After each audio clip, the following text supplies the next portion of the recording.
The anti-corruption NGO stating this in response to media reports that the National Planning Minister, Richard Maru, was disappointed that the 230 Million Kina NID registration system was not working. TIPNG Executive Officer Arian Kasman says TIPNG shares the minister's concern and has been calling on for explanations of the loss or possible misuse of at least 24 million Kina and efforts to hold those responsible accountable. A large amount of public funds has been involved in it, and to date there has been little accountability around it. We want the government to be more responsible and more responsive, and so we are calling on the government to ensure that they stop funding to the NID project, to make sure that the audit committee that was set up in September last year produces the report. This report is made public and the recommendations that are in the report are taken up.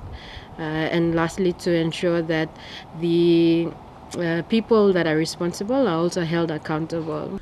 The National Planning Minister recently speaking in the last parliamentary sitting about the push for NIDs in districts. Because we made the choice to design a system as opposed to buying a system off the shelf. So that's where the bulk of the money went.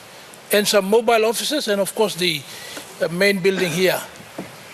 Since I took over, we've now said we don't need to buy any more buildings.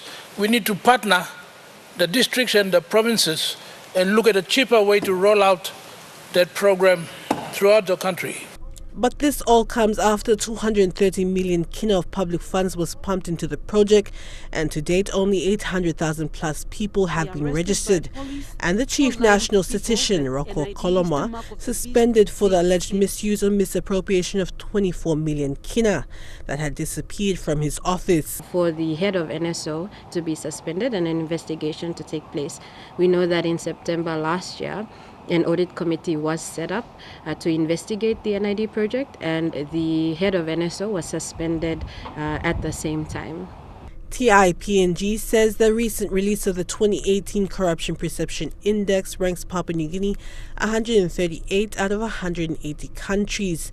And if the government is serious about combating corruption, then it must start by ensuring proper accountability in large public expenditure programs such as the NID project. And the importance of the NID project. Everyone needs their national identification card, but we must ensure that the processes are being followed and that the state agencies that are responsible for implementing government policies are doing so in a more accountable and transparent manner.